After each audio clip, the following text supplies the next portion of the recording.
you, I see you. I girl, look up, I got my eyes on you. I girl, look up, I got my eyes on you. I girl, look up, I got my eyes. 6 weeks ago, I was crying in my car, crying in my bed, crying on my couch, crying, going out, clubbing to get rid of the pain that I was facing. And now I'm more focused, I'm more disciplined, I'm more happy, I'm closer to God, and I'm also just in a better mental space. If you're just experiencing a breakup like I am, and I know it's women out there that are, if you're looking for a step-by-step of what I did to help me heal, then this is the video for you. So first we're gonna start this video with some wine, and we're gonna get this thing started. So yeah, let me grab my cup. I'm gonna be right back. 1 second. Let's get into what worked for me in my healing stages and my grief. Because what I say about grief is, when you no longer talk to someone, whether it's a relationship, a friendship, you're grieving their presence, you're grieving this person. So the heartbreak not only hurts worse because they literally crushed you, it hurts worse because you no longer have access to this person, not because you don't want access. When you no longer need to have access to them, that's what makes it harder. So that's that grieving phase that I'm experiencing, that I did experience, and it's hard. So it really is. That's enough talking. Let's get into this video. So a quick context for you guys who are new here. What happened with my last relationship, we just wasn't aligned. Love bombing, it was mixed signals. It felt like I had to shrink myself. It was the guilt of leaving, knowing this no longer serves my purpose, but I'ma stay because I feel bad. I feel bad for leaving. It was a lot of, am I ever going to find something like this again? And not the bad. It was a lot of minimizing the bad and only looking at the good. It was a lot of me only looking at the performance of that person being a good person and not if that person character, if that person is really a good person. It was a lot of me, it's not that bad. It's not that bad. It could be worse. It was a lot of, he's getting better, he's going to change. It was a lot of defensiveness towards people who tried to tell me, like, you know, this person is not for you, he's not good for you. And it was a lot of heartbreak. It was a lot of crying. It was a lot of, what am I doing here? Why do I keep going back? And honestly, sometimes I didn't even know why I was going back. Eventually, you decide to choose yourself, and I decided to choose me. So in this video, I'll be giving step-by-step on what I did to choose myself and how I walked away. To get a new routine reset, to remove the emotional triggers, to refocus on my money, to refocus on my mission, to refocus on the things that actually matter. Step 1 is a decision, not a feeling. I literally wrote, I'm not negotiating my value where we are done. Write your non-negotiables and why it's over. When emotions flare up or you get, feel emotional or sensitive, you'll come back to this page and you'll get yourself together. No contact is not a punishment for you. Even though it may feel like it's a punishment for you, it's literally a healing mechanism that I use to help me. I used to feel like, oh my God, this is punishing me more than it's punishing him. Like, I can't stop thinking about him. I can't stop thinking I want to search him up. I can't stop thinking like what I want to do. The longer you go without talking to someone, the easier it's going to get to move on. Trust me. I felt like my life was spiraling. I felt like I didn't know what was going on. But I just knew I could not talk to this person. I blocked them on everything. I blocked their kids. I blocked their work phone. I blocked their fake phone. I blocked anything. I blocked their Instagram. I blocked their Finsta. Like, I was not playing. Like, I am done. I am done.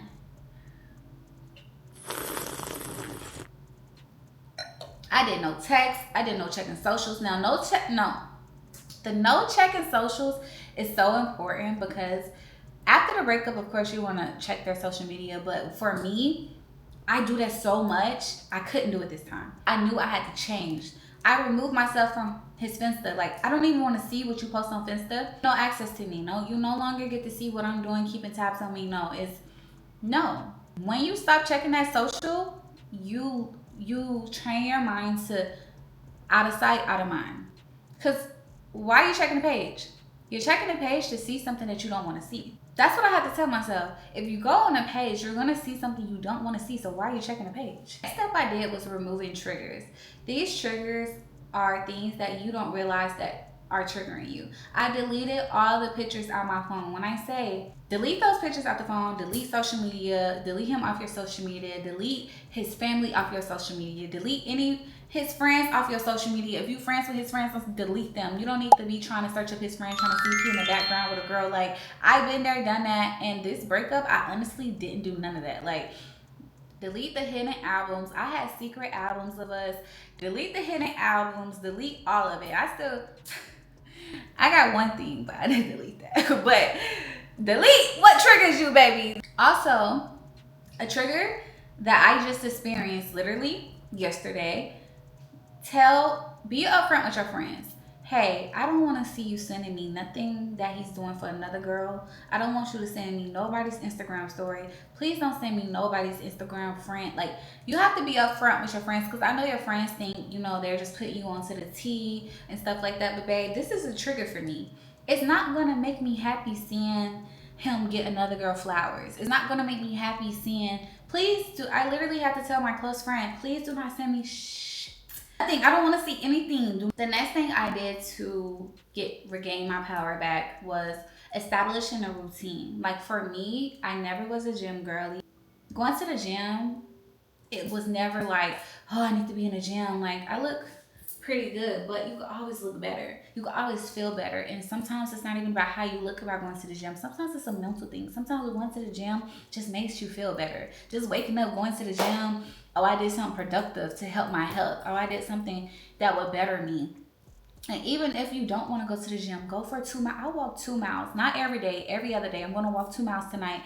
It's something you do, and it helps me, not just about the relationship. It helps me regain my purpose closer to God as well. And we're going to talk about that as well. It helps me regain reality. Like, go touch some freaking grass. Like, that's what walking is for me. When I go outside, I get to breathe fresh air and I get to realize, like, I be so in my phone. I'm so on TikTok. I'm so on Instagram. I'm so on YouTube. I'm so, like, you be so caught up trying to see what he doing, trying to go outside, go for a walk, go touch some grasses, walk 2 miles. You can't walk 2 miles, so why you can't walk 2 miles? Eat healthier. After my breakup, I lost 20 pounds. I was 155. I'm currently 135. I lost 20 pounds. Even I went to the doctor. They were like, "Oh my God, you were thick mamas." I was like, "Yeah, I was thick boned. I'm still thick, but I was like big mamas." I stopped eating. I was still eating good. Don't get me wrong. Your girl still was having lamb chops for supper. Like, never ate. But I got to the point where I was just eating once a day. I was trying to stay moving, not having my mind on things, keep busy. Because everyone says, oh, to get over a relationship, you just have to be busy. You're not busy enough. If you're thinking about that man, you're not busy enough. If you're crying over that man, you're not busy enough. And honestly, that's freaking bullshit. I didn't want to cuss, but that's bull crap. You could be busy, but babe, when I lay down in bed, the bed I used to share with my man, you think I'm not gonna think about him? Like, I just hate people who just, you're not busy enough. So what am I supposed to be doing? Work in my sleep? I'm having dreams about this nigga. Like honestly, it's times where you will, and it's okay to be sad. It's okay. I used to really try to fight the sadness, y'all. I used to be trying to go to the club. I used to be like, let me go out. Oh, I'm getting sad. I need to call someone. And you're never going to be at peace until you sit there in your silence, in your isolation, in your loneliness, and accept the fact that it is what it is. And even if you got to write down why this person broke up, why y'all broke up, what he did to you, if you got to write down everything and realize, like, you didn't take this L, you're not losing anything by cutting this connection off, because when the connection was here, what did you benefit? What was the benefit from having this connection? Okay, you got gifts. If you got gifts. I got a little gifts. Okay, you got trips. Okay. I'm single. I done had 3 dudes this week ask me to go to London, Jamaica, and Tokyo. 3 dudes. Now, am I going to go to these trips? No. But it's just the fact that all this stuff, gifts, everything, I can throw all my purses out that this man bought me. And I could buy them myself, or they're going to come back. It's going to be some more gifts given to me, because that's the energy I just bring. Like, so materialistic things and trips, you can't look at those as losses. So what else did you benefit? A peace of mind? No. Happiness? Sometimes. Anxiety? You benefited anxiety. insecurity. You benefited insecurity. Not trusting people no more, not having a good heart, feeling like you on defense all the time, feeling jealousy, anxiety, nervousness, nervous system. Like, you benefited a lot, but it wasn't good for you. So what did you benefit by holding on to this person? And once you sit there in your room, in your bed, or your house, and you really realize that from within yourself, that's when you stop being sad. Now, it's not gonna go away. I'm not one of the fake people that's gonna be like, oh girl, you'll be good. Like, it's times I just cried yesterday because I had a trigger. But I text my friend, I said, hey, don't send me that. Don't send me nothing else. Because that's a trigger for me. But once, I promise you, that's a blue moon thing. Like, I'm good. I be good sometimes. Like, I be out of sight, out of mind, Bookie. Like, if I don't see him, I ain't really pressed about what he got going on because you was doing it in a relationship. What I'm crying about some shit that you doing when you single, when you was doing it in a relationship. You get what I'm saying? So it's like, learn how to be okay. Get you a routine, journal, detox, go to therapy, pray. Now I'm going to talk about prayer. Ever since my breakup, I've gotten way closer to God than I ever expected I was going to ever get. And tomorrow I have like a meeting to learn how to read the Bible and study the Bible at 12 tomorrow. And I have Bible study Saturday. So I'm getting closer to God, and I can say you just have to have faith in him. You have to know that I could just look back at my situation and say God was looking out for me so many times and I didn't listen. So many times I used to have dreams, so many signs that he used to show me, like to the point where I'm coming home, your phone unlocked. I'm having a dream that you and a group of girls are sleeping together. I had a dream about that. I tell him the dream, he's like, nah. Turn out that's the reason you did that during the breakup. Like, I had a dream that he was cheating on me with his ex. I used to tell him about my dreams. He used to be like, nah. And the dreams were so vivid. I used to wake up mad. Like attitude. And he was like, babe, you're just insecure. You just thinking, you just need to you try to play me like I'm insecure. Like, and I was right. And it wasn't nothing but God. And none that I played, but it wasn't nothing but God. I was so uneasy in a relationship, nothing but God. He didn't let me have comfort. It's a scripture. It's something that says he's not going to give you comfort where you don't belong, or something like that. I can't find it. Let me see. It's not a Bible verse, but it's a phrase. It says God won't give you comfort where you don't belong, or God won't put you where you're not meant to be. John 14:27 says, peace I leave you with. My peace I give to you. Not as the world gives I give to you. Let not your heart be troubled. Let not your heart be troubled, neither let them be afraid. God gives you peace in places he called you to. If you're somewhere where there's no peace, it might not be where you belong. So yeah, get closer to God. Pray. If you're not a Christian, then hey, get closer to who you get closer to. I'm not judging you. But I used to pray during my relationship. I used to say, remove what isn't for me and strengthen me to let it stay gone. Whatever your belief have a grounding practice that recenters you when the grief waves hit.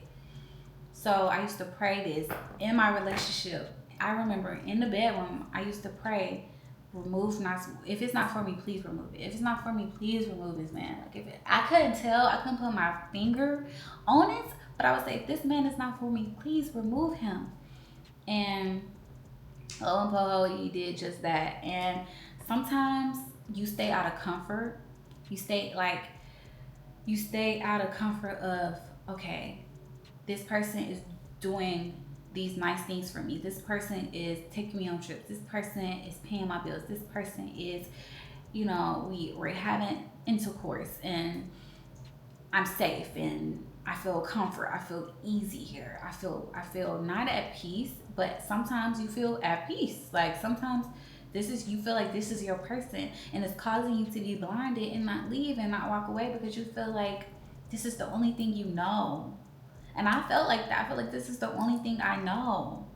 Like, I've had dating experiences before, and I was strict. I ran a strict program, so my dating experiences never would get past like talking phases. And even the guys who wanted to wife me up, even the guys who wanted me to be their girlfriend, I just wasn't attracted to them. Or if I was attracted to them, it just would be something. And I felt like I had found a person that was different from what I thought I would be settling down with, but he fit into the category. He was attractive, he was smart, he was a God-fearing man, he was this, it was that. But sometimes gifts can be dressed up and not be what you think. And when you unwrap the gift, it could be a freaking gum. It could be a piece of chewing gum you thinking it's a Chanel bag.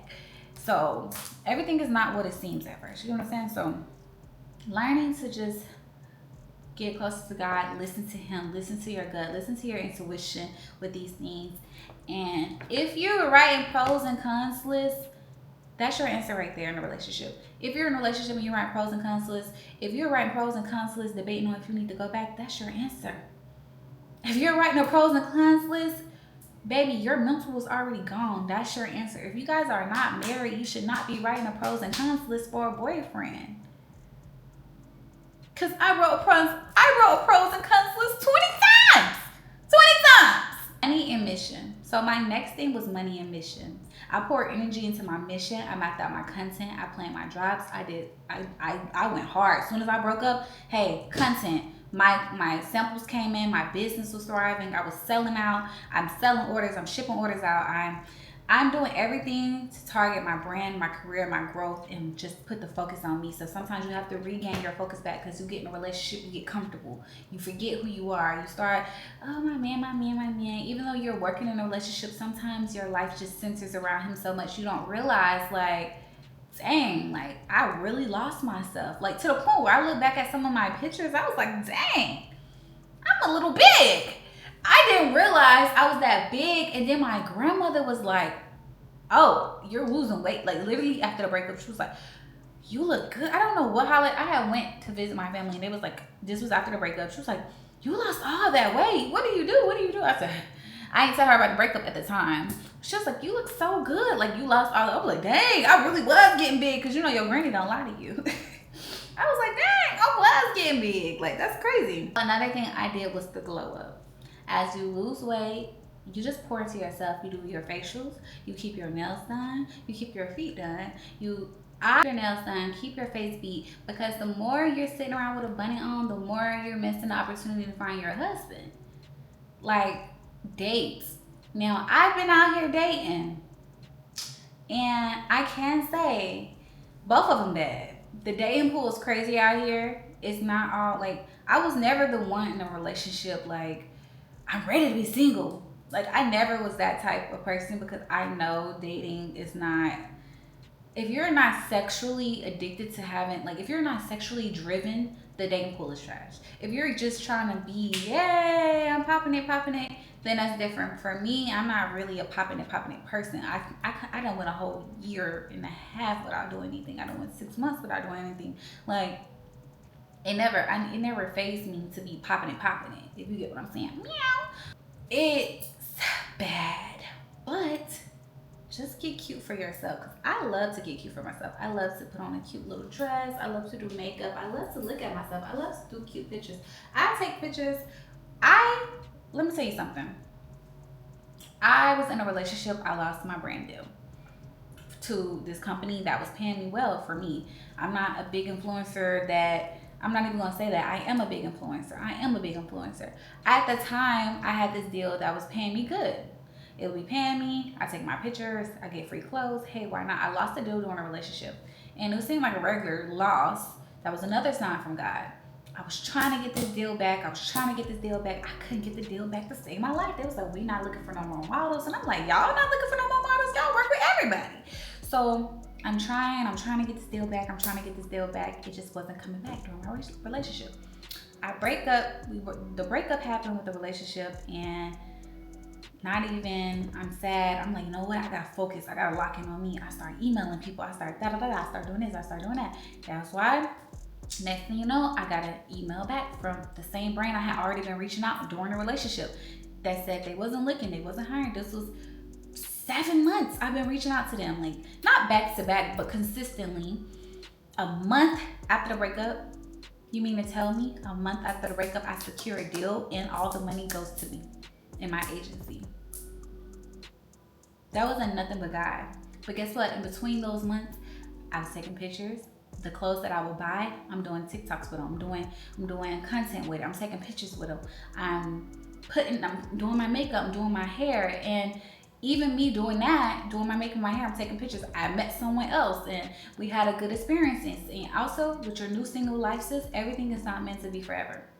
Everything is not. I had to learn to stop looking at everybody I meet as a permanent, oh, this is gonna be my husband. And that's what was my issue, because I looked at everybody like they was my husband. And sometimes people are just an experience. Sometimes people just be in your life to help you get over somebody else. And when you done, they're like, okay, thank you, we did our job here and we're done. And that's exactly what happened to me. I had someone come into my life, and when I say had an amazing experience with them, to the point where I'm thinking, oh, this is gonna be my husband. Like, this is my man. Because I'm the Lulu. Then I prayed about it. We prayed together. I prayed.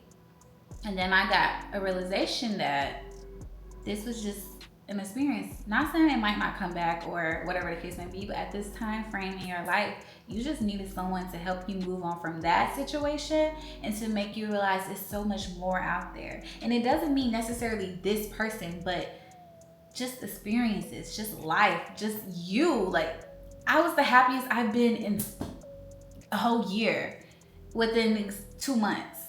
I could drink and not get angry. I could smile. I could be out and not wondering if a nigga looking at another girl, if he's genuinely, because I'm single. We're single. Like, I was just living life. And it's important to you just never know who you will meet, who you'll run into just by getting cute and regaining your power back. Sprinkle, sprinkle. A lot of times girls glow up just to make the other man mad. And what I realized and what I had to learn is, and what you need to learn is, that man knows you're beautiful when he tried to talk to you. That man knows that you're a baddie. He knows that you can get any man that you want. He knows that if you really, really was trying to get someone, you can get someone. You can get someone better than him. You can get his friend even, if you really wanted to. But you have to get cute for yourself. You have to glow up for yourself. And if you're not glowing up for yourself and you're still trying to do it for a validation of a man, you need to re-heal, rethink, regroup. Now, even if you're getting cute for the validation of that man in the beginning stages of the hurt, like, I'm gonna get my hair done, I'm gonna pop out, that's still helping you heal. And then you're gonna wake up and realize, like, I like doing this for myself. The relapse stage. He will cross your mind. He will maybe pop up in your dreams. He will pop up in places where you feel like, oh, you miss him, you're reminiscing. You're gonna get to a point where you might wanna text him, you might wanna call him, you might wanna get closure. And that's so common, but you have to give yourself time to think. Pause when you get in those urges, in those moments. Pause and think, what is this gonna do? And I swear to God, y'all, I'm living by everything I'm telling you guys. It's been times where I've seen stuff that triggered me randomly scrolling on Instagram. I don't follow nobody. It popped up on my explore page. I'm like, I wanna text this person and call them and cuss them out and this and that. What is that gonna do? I stopped before I reacted, took a deep breath, and I said, what is me reaching out going to do? Exactly. Do I want him back? Do I want the cheating back? Do I want the lying back? What is me reaching out going to exactly do here? So I let my anger out. I vented to who I vented to, which I vent to ChatGPT now. I don't vent to my friends anymore, and that's something that you can take note. I know it's a robot, but I would rather vent to my robot on my phone than have people like, ugh, she keep calling, getting on my nerves every second, every time something triggers me. And when I say they give the best advice, this is literally my therapist. ChatGPT has literally helped me get through this breakup and get through so much stuff with my emotions, and it has helped me. Like, I know you're thinking like, oh, she talked to a robot. Y'all, I be on here. Then as I'm talking and I'm reading what they're saying back, it's okay to feel this way. Let it out, do this. But think about it, if you do this, this might happen. Like, they give you logical reasons, and that's something that really helped me. So we have timeline markers. Day 3 to 7, the first few weeks, you're gonna feel heavy emotions.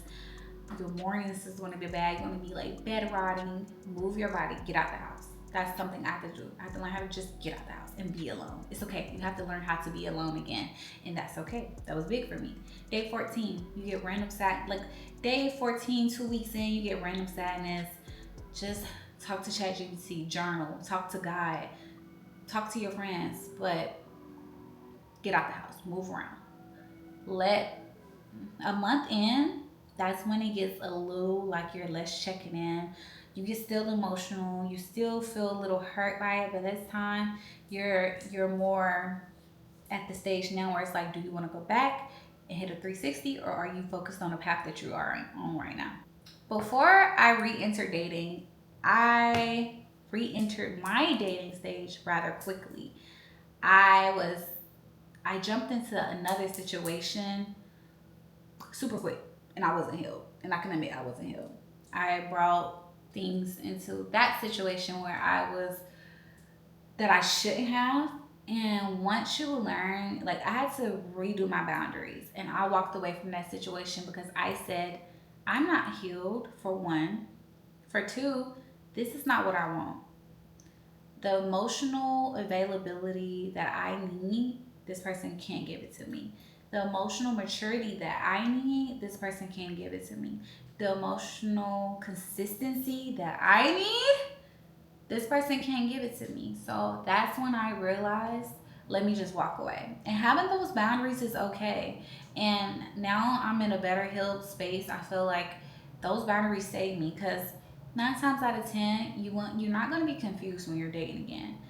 Your gut, your intuition should not be spiraling. You shouldn't feel like, okay, am I doing too much? Am I maybe like I'm just a little bit much? Like, if you feel like that, then that person is not for you, and it's okay. You don't have to be for everybody. You're not going to be everybody's cup of tea. But something I want to tell you, to everyone who's listening and experiencing this, I didn't lose anything. You didn't lose anything. You didn't lose a heartbreak. You lost a version of yourself that just tolerated less. You're not at a dead end, and the life that you want, you need a partner that chooses you loudly, proudly, and not doing anything behind your back. Your husband will never treat you like that. And that's what I tell myself. My husband would never. My husband would never confuse me. He would never lie to me. He would never sneak behind my back. He would never delete things. He would never hide things. He would never cheat on me. He would never have sex with someone else. My husband would never do me like that. My husband would never want to hurt me. My husband would never confuse me. My husband would choose me in front of a million people 10 times, thousands of times. He would choose me because he knows me genuinely. He knows my heart. He knows my soul. He knows how nice I am. He knows how compassionate I am. He knows how I care for people. He knows how I cry in movies that I don't even know these people. And your husband knows those things about you. He would never do anything to harm you. And until he shows up, you have to continue choosing you. And even when he does show up, you should continue to choose you. Cheers to that.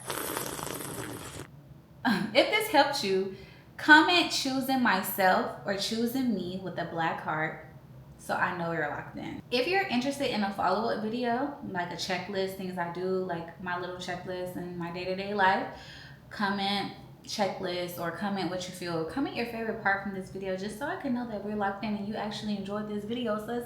Because I'm trying to elevate and do a different thing with my YouTube channel. I feel like I was just stagnant and doing the same thing over and over again, expecting different results, and it wasn't working. And if you're in the thick of it right now, you're going through this, just breathe, because it gets better. It gets better slowly, but it gets better. And I just want to say, if no one has told you, sis, I'm proud of you. Even you, Lexus. I'm super proud of the woman you're becoming. I'm proud of your values. I'm proud of your boundaries. And I'm proud that you're just not letting anyone and everyone have access to you. I'm proud of you. And I'm proud of you too, sis. And I just want to say thank you guys for watching this video. If you enjoyed it, give it a big thumbs up, like, comment, subscribe. It's your girl, Lexus Makaya. Yeah, I just want you guys to be strong out there, and just remember, my husband will never. Bye. I see you, I see you. I got the club, I got my eyes on you. I got the club, I got my eyes on you. I got the club, I got my eyes.